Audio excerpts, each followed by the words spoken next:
Evening all, Kieran here, back with another video, and this time the day one preview for the Cheltenham Festival, the graded races and novice races. I'm going to do 4 videos, one for each day. Obviously I've already done the handicap videos.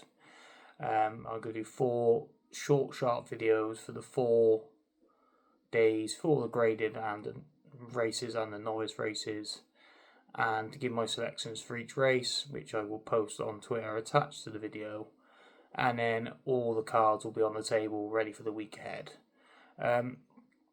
So firstly we start off with the first race off on starts the meeting, and that was obviously the Supreme. Kopek the board currently favourite, and rightfully favourite obviously with what was done at the DRF. Very impressed with the DRF, but he's only had 2 starts over hurdles, and he's 5 to 6, 10 to 11 in places. I'm not a man who backs short price favourites, as everybody knows who follows me. I'm much willing to take prices of horses at bigger prices and back them each way, especially in novice races. So that being said, the first horse I'm going to back in this race is Work Ahead. Currently best price 8 to 1. He's done nothing wrong. I know we haven't seen him since December when he won at Leopardstown over Christmas, which he's won his maiden. But I can't see why he couldn't be at the 3 here, to be honest. I think he's going to be up with the pace. He'll probably make the run in, along with Romeo Coolio, who obviously does have a chance as well.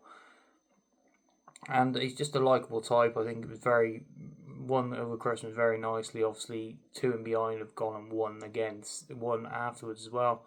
So the form has been franked, and I always like horses that run in novice races that they've come from the point-to-point fields and gone straight into hurdle shit races.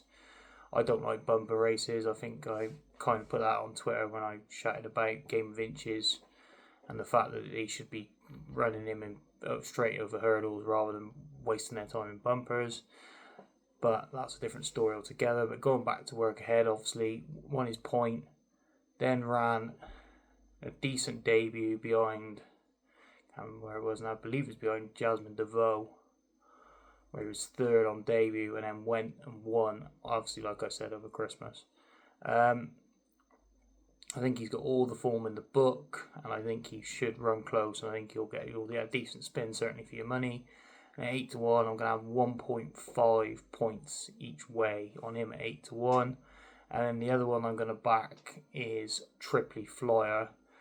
Now, I don't normally have 2 in a race, but I can't leave this boy alone. I thought they would have skipped Cheltenham after his win at Kempton and gone straight to Aintree, but they've decided to come here, which is a bold move. He's the only British representative in the field, and I think he's got a good chance. I've liked him all season. Obviously, I went to a stable tour at Fergal O'Brien's at the start of the season, and he just took my eye. Such a decent horse. Loved him going up the gallops, and I thought he was definitely one to follow. And I think he could have a squeak here at 16s. I'm going to go a point each way at 16s, and I think he's got a right chance. Obviously he needs to brush up on his jumping. His jumping is pretty much atrocious at the present juncture, but by God, is there ever an end to that horse. And he was seriously impressive last time at Kempton, and now they come here, he's willing to take his chance. So that's Work Ahead, 8 to 1, 1.5 each way, and Triply Flyer, 16 to 1, 1 point each way.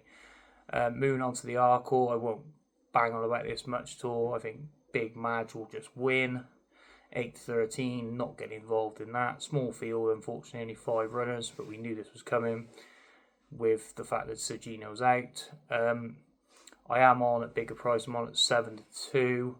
Obviously, I put a tweet out just after Sergino won over Christmas, saying that Madgeborough is far too big at 7 to 2. They should be closer. So therefore, I followed back to my words and backed him small at 7 to 2. And obviously now he's 8 to 13. I think he'll just go and win. Ludford will give him a race, but I still think Madgeborough will win.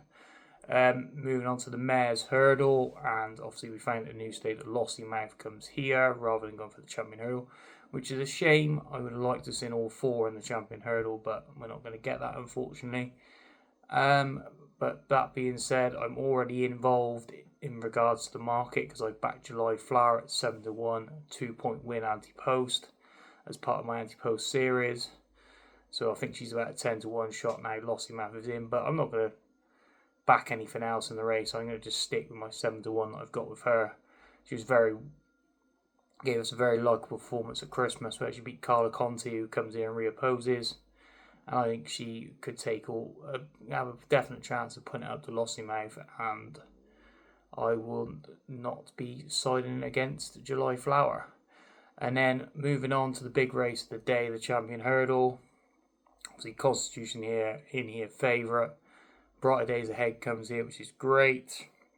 Obviously we've got State Man as well, so we should have a great race really. I'm not going to have a bet in the race. I'm not going to put up a selection. I'm not going to have a bet in the race. Like I've said on many a chat when people have been taught, when I've tweeted back, etc., and replying to people, Constitution Hill, if he is back to how he was, or when he was in 2023 when he won the Champion Hurdle, if he's back to that level, then he just wins this. But I myself, looking at him and the fact that I don't think he's back to that level, but we may not have seen the best of him yet until he comes off. He's going to have to come off the bridle in this. Brighter Days Ahead will get him off the bridle. But she has to jump well also, so you can't get involved in there at short prices. State Man's the obvious muggy each way bet, but we're not going to have a bet on him either. But going back to Constitution Hill, his win at Kempton, he's done it nicely in the end. But he's only won 2.5 lengths from Lossiemouth, who was rushed off her feet that day. And then also, like people saying he's back to his best. He didn't win on the bridle. I think Nico had to give him 1 smack behind the saddle, which I think was the first time he's ever raised the whip on him. So that has to be something taken into account. Obviously, he's had colic. Obviously, we've unfortunately had a few horses that have passed away in recent days because of it. So it's got to have taken some effect on him. And I think he's not opposable if he's back to his all-time best. But I would not be willing to go in at what the price he is now. I think he's 4 to 6, 8 to 13, something like that. I'm not willing to get involved in that. And then the mare, Brighter Days Ahead, needs to jump absolutely perfectly, foot perfect, to potentially put it up to him. She could do it, but 2 to 1 to find out, no, not for me. So I'll be sitting the race out and watching the spectacle it will be, and we shall see what comes out at the end of it. So that is day 1 complete, all 4 races covered. Quickly spin back through the selection again. So we've got Supreme, we've got Work Ahead, 1.5 point win each way at 8 to 1, and Triply Flyer, 1 point each way at 16s. No bet in the Arkle. Big Madge will just win. July Flower already in the anti-post book at 7 to 1 for the Mares Hurdle, and again no bet in the Champion Hurdle. July Flower was 2 point win at 7 to 1. Sorry, I'll get that in there. And in the Champion Hurdle, there'll be no selection. I'll just be sitting back and watching what should be a good spectacle. Thanks for listening, guys. Hopefully you can enjoy the video and like and subscribe to the channel. And happy punting all.